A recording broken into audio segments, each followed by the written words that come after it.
Welcome back in my coding battle channel. आज हम programming paradigms in Python पढ़ेंगे। पहले इस वीडियो में हम डिस्कस करेंगे कि पैराडिगम क्या होते हैं, प्रोग्रामिंग पैराडिगम क्या होते हैं। Then Python supported programming paradigms like object oriented programming paradigm, procedural programming paradigm, functional programming paradigm, event driven programming model. फिर उसके बाद हम ऑब्जेक्ट ओरिएंटेड प्रोग्रामिंग थोड़े ज़्यादा डिटेल से पढ़ेंगे और देखेंगे कि उसके वो स्विच करने से बेसिकली हमें क्या क्या फ़ायदे होते हैं और हम उनसे क्या क्या अचीव कर सकते हैं। राइट, सो चलो डिस्कस करते हैं। सो हम पहले देखते हैं कि पैराडिगम क्या होता है। Right, so paradigm is like ये कह सकते हो आप सेट ऑफ आइडिया, इसे आप मेथड भी बोल सकते हो और ऑर्गेनाइजेशन प्रिंसिपल बोल सकते हो। लाइक कि आप अपने कोड को कैसे मैनेज करोगे, कैसे ऑर्गेनाइज करोगे, इसे ऑर्गेनाइजेशन प्रिंसिपल बोलते हैं उसे। और इसे आप एक मॉडल भी बोल सकते हो। सो इसकी हेल्प से आप अपनी प्रॉब्लम सॉल्व कर पाते हैं। राइट, सो बेसिकली आप ये बोल सकते हो कि programming paradigm is set of idea और मेथड और organisation principle that helps you to solve the problems. Right, then programming paradigm क्या होती है। सो ये क्या है कि जो भी हमारे पास कंप्यूटर लैंग्वेजेस अवेलेबल हैं लाइक सी प्लस प्लस, जावा, पाइथन। सो उसमें जो भी टेक्नोलॉजी या जो भी टूल्स अवेलेबल हैं, जो भी सपोर्ट अवेलेबल है, जैसे मान लेते हैं हमारी पाइथन लैंग्वेज है। राइट, सो पाइथन लैंग्वेज में जो भी सपोर्टेड लाइब्रेरी हैं, जो भी सपोर्टेड टूल्स हैं, उनकी हेल्प से हम अपने प्रोग्राम को कैसे ऑर्गेनाइज करेंगे। लाइक इस टाइप ऑफ बिल्डिंग स्ट्रक्चर है। सो हम अपने प्रोग्राम को कैसे ऑर्गेनाइज करेंगे, उसी टेक्निक को या उसी स्टाइल को हम प्रोग्रामिंग पैराडिगम बोलते हैं। So Python like supports a number of programming paradigms. तो कुछ तो मैंने लिस्ट कर दिए, like I listed four here. So like हम डिस्कस करते हैं कि ऑब्जेक्ट ओरिएंटेड प्रोग्रामिंग पैराडिगम क्या होती है। Right, so object oriented programming basically ज़्यादा कुछ है नहीं, बेसिकली ये है कि this is a way of writing computer programs. इसके लिए आप किसी भी प्रोग्राम को कैसे लिख रहे हो। सो इसके अंदर मल्टीपल वीडियो होते हैं। राइट, कि आप एक ही फंक्शन में पूरी चीज़ें लिखते हो या फिर उस आपका जो भी लॉजिक है प्रोग्राम मल्टीपल फंक्शन में लिख सकते हो। राइट, ब्रेक कर सकते हो या फिर मल्टीपल क्लासेस ऑब्जेक्ट चूज कर सकते हो। राइट, सो ये करके जो ओप है, तो ऑब्जेक्ट ओरिएंटेड प्रोग्रामिंग है, वो क्या है, वे आर राइटिंग प्रोग्राम। अब ये क्या करता है कि ऑब्जेक्ट ओरिएंटेड प्रोग्रामिंग में मोस्टली हम अपना जो कोड होता है वो हम क्लासेस और ऑब्जेक्ट्स में डिफाइन करते हैं। सो हम डिस्कस करते हैं क्लास क्या होती है। Class is like a blueprint. जैसे आप कुछ बनाते हो, बिल्डिंग्स बनाते हो। राइट, सो उसके पहले क्या होता है कि आप मैप बनाते हो, नक्शा बनाते हो उसका। उसके बाद ही आप कोई भी अच्छी बिल्डिंग होती है उसे बनाते हो। में भी और ये भी हो सकता है, मान लो कि आपको मल्टीपल विलास बनाने हैं और सिमिलर विला बनाने हैं, तो आप क्या करोगे, पार्टिकुलर मैप बनाओगे, उसी के हिसाब से फिर आप बिल्डिंग तैयार करते हो। तो जो मैप हुआ उसे हम क्लास बोल सकते हैं और जो भी एक्चुअल बिल्डिंग तैयार होती है उससे बन के उसे हम ऑब्जेक्ट्स बोलते हैं। लाइक वो इंस्टेंशिएट हो गया। सो किसी क्लास का जो भी एक रनिंग इंस्टेंस होता है उसे हम ऑब्जेक्ट्स बोलते हैं।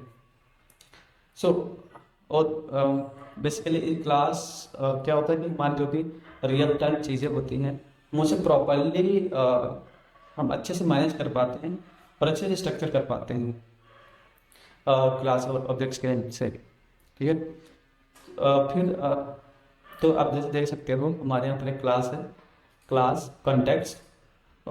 उस पर हम क्या कोई भी जैसे मान लो आईफोन में हमारे पास ऐप होता है कॉन्टेक्ट्स। उसमें आप क्या क्या चीज़ें कर पाते हो, फिर आप कॉन्टेक्ट देख पाते हो क्या क्या कॉन्टेक्ट्स हैं, आप कॉन्टेक्ट ऐड कर पाते हो, एडिट कर पाते हो, पूरी कॉन्टेक्ट लिस्ट देख पाते हो। राइट, तो जैसे हमने यहाँ पर देखी कि show contact number, add contact, and then show contact list। Then हम यहाँ पर क्या है ऑब्जेक्ट बना रहे हैं और ये सब डाल रहे हैं। सो मैं ये सब चीज़ें बाद में आपको प्रॉपरली अच्छे डिटेल में डिस्कस करूँगा, बट हम यहाँ पर अभी क्यों पर ओवरव्यू हम दे रहे हैं कि कौन कौन से प्रोग्राम होते हैं और उनसे सपोर्ट करते हैं। ठीक है, सो अब देखते हैं कि प्रोसीजरल प्रोग्रामिंग पैराडिग्म क्या होता है। सो प्रोसीजरल प्रोग्रामिंग पैराडिग्म में क्या होता है कि इसमें वेरिएबल्स होते हैं और फंक्शंस होते हैं, और क्या होता है कि हम जो हमारा प्रोग्राम होता है हम उसे ऐसे डिफाइन करते हैं कि बेसिकली हम अपने प्रोग्राम को मल्टीपल फंक्शंस में लिखते हैं। हमने पूरा लास्ट वीडियो में फंक्शंस के बारे में पढ़ा कि कैसे हम कोई भी कोड को अगर बहुत बार रिपीट हो रहा हो तो हम उसे फंक्शन बना लेते हैं सो दैट कि हम उस फंक्शन को मल्टीपल जगह यूज कर सकें। सो वैसे ही प्रोसीजर प्रोग्रामिंग होती है। आप क्या करते हो, आपका जो कोड होता है जैसे कोड बेसिकली प्रोग्राम हुआ उसे आप छोटे छोटे फंक्शन में तोड़ते हो और फिर फंक्शंस को ऐसे आप कॉल करते हो कि आपका काम हो जाता है। ठीक है, तो अब सो आप जैसे देख सकते हो ये हमारी लिस्ट है और ये फंक्शंस है बेसिकली सब आप लिस्ट कर रहे हैं। इससे हम क्या कर रहे हैं कि जो भी लिस्ट के नंबर्स हैं वो हमने ऐड कर रहे हैं और फिर लास्ट में प्रिंट कर रहे हैं। सो हमारी प्रॉब्लम मान लो ये कि हमें लिस्ट में जो भी नंबर दिए गए हो और सम करके हमें प्रिंट कराना है, तो हमने लॉजिक लिख दिया। अगर आपका बहुत बड़ा प्रोग्राम है तो आप क्या करोगे कि इनके छोटे छोटे फंक्शन बनाओगे, और फंक्शंस का आइडिया ये होता है कि एक फंक्शन एक ही काम कर रहे हैं, ये नहीं कि वो उसी फंक्शन में बहुत ढेर सारा काम करवा रहे हैं। सो इसीलिए हम छोटे छोटे फंक्शन बनाते हैं। सो इस टेक्निक को हम बेसिकली प्रोसीजर प्रोग्राम पैराडिग्म बोलते हैं। देन आती है फंक्शनल प्रोग्रामिंग पैराडिग्म। इसमें क्या होता है ना, इसमें जनरली हम क्या करते हैं कि जो भी हमारा लॉजिक होता है वो मोस्टली मैथमेटिकल जब फंक्शन होते हैं उनमें यूज़ करते हैं। और क्या होता है कि जो भी हमारा प्रोग्राम का लॉजिक होता है या फिर प्रोग्राम जिस पर हम लिखते हैं इस जब हम टेक्निकल यूज़ करेंगे तो उस पर क्या होगा कि सॉरी अब हम देखते हैं फंक्शनल प्रोग्रामिंग पैराडिग्म क्या होता है। ठीक है, सो बेसिकली आप इसके डेफिनेशन में चेक करें तो functional program paradigm is a paradigm in which everything is bound in a pure mathematical functional style, function style. तो अब क्या कहते हैं मोस्टली क्या होता है कि इसमें हम जो ऑलरेडी एग्जिस्टिंग डेटा होते हैं उसे अपडेट नहीं करते हैं, हम नए वेरिएबल्स बनाते हैं, नए मैथमेटिकल फंक्शन यूज करते हैं। और मोस्टली इसमें क्या होता है कि एक एक्सप्रेशन मैथमेटिकल एक्सप्रेशन होगा, उसमें आप अगर हम 10 टाइम भी सेम बात डालोगे ना तो आप सेम चीज़ रिजल्ट आएगी। बट यानी प्रोसीजर प्रोग्रामिंग में डिफरेंट हो सकती है। मान लो वहाँ पर किसी फंक्शंस में प्रोसीजर प्रोग्रामिंग मान लो एक रैंडम नंबर जनरेट कर रहे हो तो अगर 10 टाइम्स अगर रन करोगे तो 10 टाइम्स डिफरेंट नंबर जनरेट हो सकती है। बट यहाँ पर फंक्शनल प्रोग्रामिंग पैराडिग्म में क्या होता है कि जो फंक्शन है ना उस पर अगर एक बार आप कोई पैरामीटर डालोगे तो जो रिजल्ट प्रोड्यूस करेगा तो आप सिमिलर इनपुट बाद में भी डालोगे तब भी सेम रिजल्ट ही आएगा।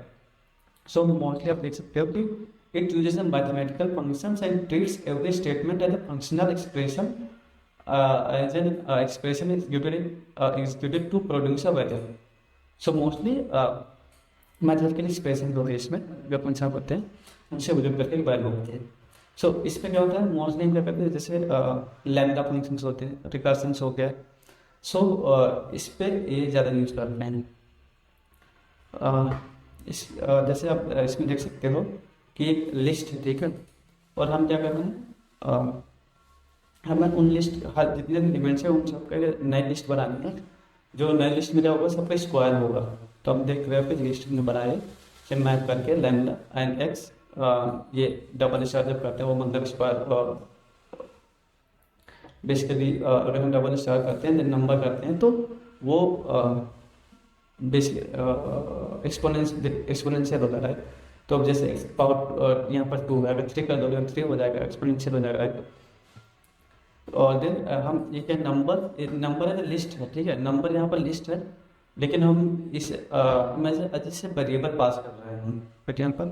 सो इसमें ये भी होता है कि आप जैसे एक फंक्शन के अंदर दूसरा फंक्शन डालोगे उस फंक्शन को आप ऐसे पास करते हो जैसे कि जब वेरिएबल हो, ठीक है। इससे क्या होता है जो कम्प्लेक्सिटी होती है वो आपका कम्प्लेक्सिटी आपको कम लगती है और वैसे जो आपका कोड होता है ज़्यादा रिलेबल होता है। अब जैसे आपको फैक्टोरियल फाइंड करना है, राइट, तो इस फंक्शन में क्या है, जैसे आपको 5 का फैक्टोरियल फाइंड करना है, तो इस फंक्शन में आप कभी भी 5 मल्टीपल टाइम 5 डालोगे तब भी सेम रिजल्ट आएगा। और तो बेसिकली क्या हो रहा, रिकर्सन हो रहा है। देखो मैं फैक्टोरियल फाइंड किया, यहाँ पर अगर 0 या 1 होगा तो उसका फैक्टोरियल क्या होगा, 1, बेसिकली 1 होता है, सॉरी यहाँ पर मैंने n लिख दिया, यहाँ पर 1 लिखूंगा, तो 1 ही होगा। अगर 0 का भी फैक्टोरियल 1 होता है और 1 का फैक्टोरियल भी 1 होता है। देन ये क्या कर रहा है, फंक्शन दोबारा फंक्शन कॉल कर रहा है, -1 कर रहा है, राइट। तो क्या होगा बेसिकली कि ये हम इसे ये हम इसे ये क्या हो रहा है कि रिकर्सन कॉल कर रहा है function, factorial statement, factorial functions को, राइट। इसके बाद हम देखते हैं कि इवेंट ड्रिवन प्रोग्रामिंग मॉडल क्या होता है। इस पे क्या होता है कि हम पाइथन के लेक्चर हम क्या करते हैं कि बेसिकली यूआई भी बनाते हैं, लाइक प्रोग्रामिंग यूआई भी बनाते हैं, बेसिकली ऐसे तरीके से बनाते हैं जैसे like this model popularly use for the programming GUI, जो बेसिकली हम ऐप बनाते हैं, जो application that contains elements like window, check boxes, buttons, combo boxes and scroll bars. हम देख रहे हो जैसे जेंगो हो गया, उसमें हम पाइथन का यूज करते हैं तो वेबसाइट बनाने के लिए, ठीक है। सो हम बेसिकली इस और उस पर कभी हमने जैसे बटन क्लिक किया, राइट, उसमें डिफरेंट डिफरेंट रिजल्ट आ सकते हैं, राइट। स्क्रॉल करोगे डिफरेंट आएगा, और बेसिकली विंडो को पॉप करोगे तो डिफरेंट डिफरेंट टाइप पे डिफरेंट डिफरेंट रिजल्ट आ सकते हैं, राइट, डिफरेंट डिफरेंट यूजर्स के लिए। सो उसे हम बेसिकली इवेंट ड्रिवन बोलते हैं।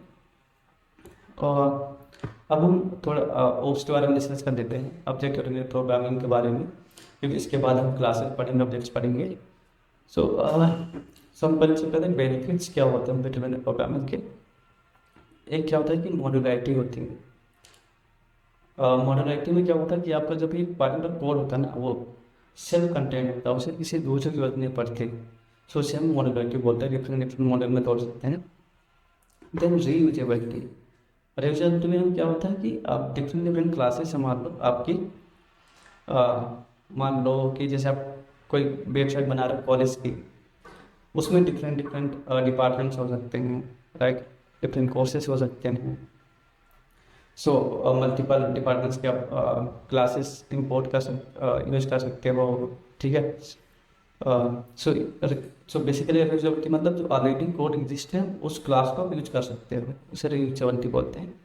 स्केलेबिलिटी, क्योंकि क्लास में क्या होता है, ऑलरेडी आपको अगर नई टास्क है तो आप किसी कोड में कैसे ऐड करोगे। मान लो आप तो अपनी क्लास में क्या होता है कि हमेशा उस क्लास को एडिट कर सकते हो और या फिर नई क्लास बना सकते हो।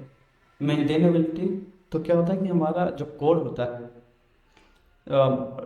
मल्टीपल चीज़ें पता होता है कि ये इसका पार्ट, ये इसका पार्ट, ये डिफरेंट डिफरेंट पार्ट्स होते हैं, तो हमें पता होता है कि ये काम क्या करता है, ये काम क्या करता है, तो हम उसे प्रॉपरली मैनेज कर पाते हैं, राइट। सो बेनिफिट्स क्या क्या हो गए, modularity, reusability, scalability and then maintainability. फिर अब pillars of open Python. So basically इसके हेल्प से आप क्या क्या अचीव कर सकते हैं, ठीक। एनकैप्सुलेशन, हम जो भी ये सभी हैं इनके बारे में डिटेल्स आगे पढ़ेंगे, बट अभी हम एज ओवरव्यू भी डाल देते हैं। इनकैप्सुलेशन मतलब क्या होता है कि कोई भी जैसे आपके क्लास में कोई भी वेरिएबल है, कोई भी मेथड, सो आप किस वेरिएबल पे या फिर मेथड को पब्लिक बनाना है या किस मेथड को एज अलग प्राइवेट रखना है। तो कभी कभी क्या होता है कि आप जो भी सभी चीज़ें होती हैं ना, आप ये नहीं चाहते कि हमारे क्लास की सभी चीज़ें पर बार बार एक्सेस कर रहे, राइट। चलिए आप ट्राई करते हो कि कम लोग ही जितने एक्सेस ना कर पा रहे, जैसे आपको बैंक में, राइट, आपका बैंक अकाउंट तो सभी को पता होता है, राइट, लेकिन वो आपका बैलेंस नहीं चेक कर पाते हो। तो बैलेंस क्या मतलब आपका प्राइवेट होता है आपके बेसिकली अकाउंट का, राइट, कि अकाउंट में जो भी आपका बैलेंस होगा वो कोई नॉर्मल चेक नहीं कर पाएगा। ये उसके पास नेट बैंकिंग है आपकी या कोई तो पासवर्ड है, यूजर नेम है, तभी एक्सेस कर पाएगा। तो उसमें जो बैलेंस होता है वो है प्राइवेट होता है। इनहेरिटेंस मतलब होता है कि जो ऑलरेडी डिफाइंड क्लासेस हैं आप उन्हें इनहेरिट कर लो, उनके मेथड यूज कर सकते हो, और उनकी जो भी चीज़ें हैं वेरिएबल्स हो गए, मेथड्स हो गए, वो सब आप यूज कर सकते हो, क्योंकि आपको बार बार कोड ना लिखना पड़े। तो इसे बेसिकली रीयूजेबिलिटी बढ़ती है। पॉलीमॉर्फिज्म इस पे क्या होता है कि सेम नेम से फंक्शन होता है, और मान लो डिफरेंट ना जो आर्गुमेंट सेम नेम के मतलब दो फंक्शंस है, एक में दो आर्गुमेंट भेज रहे हैं और एक में तीन आर्गुमेंट भेज रहे हैं, तो उसे हम पॉलीमॉर्फिज्म बोलेंगे। ये भी एक कंपाइल टाइम पॉलीमॉर्फिज्म होता है और रन टाइम होता है, इस और अच्छे से पढ़ने के बाद में। देन एब्स्ट्रक्शन होता है। एब्स्ट्रक्शन क्या होता है कि जब क्लास की कुछ चीज़ें कुछ हम इम्प्लीमेंट करते हैं, वो बाहर वालों के लिए बहुत अच्छे सभी चीज़ें हम एक्सपोज नहीं करते, हम वही चीज़ें एक्सपोज करते हैं जो लोगों को जाननी होती है। तो मान लो कोई भी हमारे जैसे व्हीकल्स राइड करते हैं, लाइक फोर व्हीलर हम राइड करते हैं, ठीक है, उसमें हमें पता था गियर कैसे डालना है, ब्रेक कैसे लगाना है, स्टीयरिंग कैसे मोड़ना, बट हमें ये जानने में ज़्यादा बहुत इंटरेस्ट नहीं होता कि ब्रेक कैसे काम करती है, लाइक इंजन कैसे स्टार्ट होता है, और लाइक जब हम गियर डालते हैं तो कैसे इंटरनेट काम करता है। मोस्टली हम बहुत लोग जानने की जरूरत नहीं होती, बस उन्हें ये पता होना चाहिए कि गियर कैसे डालते हैं, तो हम लोगों को वही चीज़ एक्सपोज करते हैं जो उनके लिए रिक्वायर्ड होती है, तो उसे हम अब्स्ट्रक्शंस बोलते हैं, ठीक है। तो इसके बारे में उसके बारे में नेक्स्ट वीडियो में और अच्छे से पढ़ेंगे, ठीक है। तो सब हमने इस वीडियो में एक बार रिकैप कर लेते हैं क्या क्या पढ़ा। सो बेसिकली हमने पैराडिग्म पढ़ा, देन प्रोग्रामिंग पैराडिग्म्स के बारे में पढ़ा, पाइथन सपोर्टेड प्रोग्रामिंग पैराडिग्म्स पढ़ा, और so basically object oriented programming paradigm, procedural programming paradigms, functional programming paradigms, event driven programming models, right. Next उसके बाद हमने पढ़ा कि what the benefits of object-oriented programming paradigm, and then what the pillars of object-oriented programming in Python, right? अगर आपको ये video अच्छा लगे तो please share and subscribe. Thank you.